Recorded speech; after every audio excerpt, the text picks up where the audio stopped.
ഉത്രാടപ്പുലരിയിൽ ഐശ്വര്യത്തിന്റെ മണികിലുക്കുമായി നിട്ടൂരിന്റെ നാട്ടുവഴികളിൽ ഓണപ്പൊട്ടന്മാരെത്തി. തലമുറകളായി പകർന്നു പോരുന്ന പാരമ്പര്യം മുറുകെ പിടിച്ച് പന്തീരടി മനയിലെത്തി ദക്ഷിണയും കോടിയും വാങ്ങി അനുഗ്രഹം ചൊരിയുന്ന അപൂർവ കാഴ്ചയാണ് ഇത്തവണയും നിട്ടൂരിൽ ഒരുങ്ങിയത്.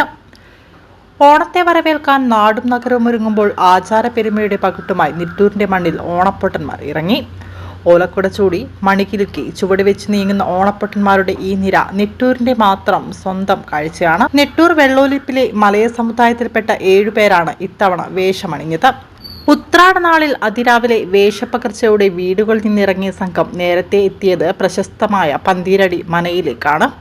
കാലങ്ങളായി തുടരുന്ന ആചാരപ്രകാരം മനയിലെത്തി എട്ടുകെട്ടിലെത്തിയ ഓണപ്പൊട്ടന്മാർക്ക് കുടുംബാംഗങ്ങൾ അരിയും കോടിയും ദക്ഷിണയും നൽകി ആദരിച്ചു. തിരികെ തറവാട്ടുകാർക്ക് ഐശ്വര്യത്തിന്റെ അനുഗ്രഹം ചൊരിഞ്ഞാണ് സംഘം അടുത്ത കേന്ദ്രത്തിലേക്ക് നീങ്ങിയത്.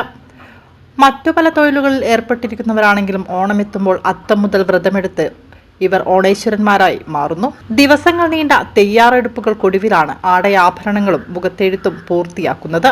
ഈ മനോഹര ദൃശ്യം കാണാനും ക്യാമറകളിൽ പകർത്താനുമായി നിരവധി ആളുകളാണ് നിട്ടൂരിലേക്ക് എത്തിയത്. തുടർന്ന് സമീപത്തെ കപ്പേക്കാട് തറവാട്ടിലെത്തി പുടവ സ്വീകരിച്ച സംഘം കോരോത്തുചാലിൽ പരദേവതാ ക്ഷേത്രത്തിലും ദർശനം നടത്തി. ഇവിടെ നിന്നാണ് നാടിന്റെ നാനാഭാഗങ്ങളിലേക്ക് വീടുകൾ കയറിയിറങ്ങി അനുഗ്രഹം നൽകാനായി ഇവർ വഴിപിരിഞ്ഞത്. തിരുവോണനാളിലും മണികിലുക്കുമായി ഈ ഓണപ്പൊട്ടന്മാർ വിവിധ ദേശങ്ങളിലെ വീടുകളിലേക്ക് എത്തും. ഓണപ്പൊട്ടൻ എന്ന് പറയുന്നത് സംസാരിക്കാത്ത വേഷമായതുകൊണ്ടാണ്. ഓണേശ്വരൻ എല്ലാ ഓണേശ്വരനും ഇങ്ങനെ ഒന്നിച്ചു വരുന്ന ഒരു പ്രദേശം കോഴിക്കോട് ജില്ലയിലോ എൻ്റെ അറിവിലേടെ ഈ പ്രദേശത്തില്ല. ഇവിടെ നേരത്തെ ഒരു 200 വർഷങ്ങൾക്ക് മുമ്പേ ഈ ഓണേശ്വരന്മാർ വന്നിരുന്നത് ഇവിടെയും കുറച്ച് ഏകദേശം 2 നാഴിക അകലെ നിന്നായിരുന്നു. അപ്പോൾ അവർ തിരുവോണ ദിവസമാകും വൈകിട്ടാകുമ്പോൾ എത്തും. അപ്പോഴേക്കും എല്ലാ വീടുകളിലും സഞ്ചരിച്ച് ഇവിടെ നിന്ന് മുഷിഞ്ഞ വേഷമായിരിക്കും വരുന്നത്. അപ്പോൾ അന്നത്തെ കാരണവർ അവരോട് ചോദിച്ചതിന് ഒരു പരിഹാരം ഉണ്ടാവണം, ഉത്രാട നാളിൽ എല്ലാവരും ഇവിടെ എത്തണം, അതിനെന്താ വേണ്ടതെന്ന് വെച്ചാൽ. അപ്പോൾ ഞങ്ങൾക്ക് താമസിക്കാൻ അല്പ സ്ഥലം വേണം. അങ്ങനെ തറവാടിൻ്റെ അധീനതയില്ല. അന്ന് അമ്പലക്കുണർ മുതൽ കുറ്റിയാടി വരെയുള്ള ഒരുപാട് പ്രദേശം 12,000 പറ നെല്ല് പാട്ടമൊക്കെ ഉണ്ടായിരുന്ന വലിയ ഒരു ഭൂവുടമയും കൂടിയായിരുന്നു, എമ്മിയായിരുന്നു.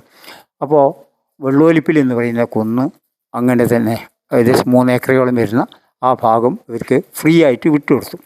അന്ന് വിട്ടുകൊടുക്കുമ്പോൾ അന്ന് അവർ കാരണവരായിട്ടുള്ള കരാറ്, അത് വാക്കാൽ കരാറാണ്. കാലൻ, വേടൻ, ശിവോതി, ഓണപ്പൊട്ടൻ ഇത് 4 സമയത്ത് വരുന്നതാണ്. കാലൻ എന്ന് വെച്ചാൽ കർക്കിടം 1, പിന്നെ കർക്കിടം 1, കർക്കിടം 14, അതേപോലെ കർക്കിടം 31, പിന്നെ ഓണത്തിനും. ഈ 4 രൂപങ്ങൾ. ആദ്യത്തെ 2 പാട്ടാണ്. മൂന്നാമത്തെ ശ്രീഭഗവതിന്, അതാണ് ശിവോതി എന്ന് പറയുന്നത്, എഴുന്നള്ളിച്ച് വരുന്നത്. പിന്നെ ഓണപ്പൊട്ടന്മാർ അവരിവിടെ വന്നതിന് ശേഷം മാത്രമേ ദക്ഷിണയൊക്കെ സ്വീകരിച്ച് വേറെ സ്ഥലത്തേക്ക് പോകാൻ പാടുള്ളൂ എന്ന് നിബന്ധന വെച്ചാൽ അത് ഇന്നും പാലിച്ചു വരുന്നു.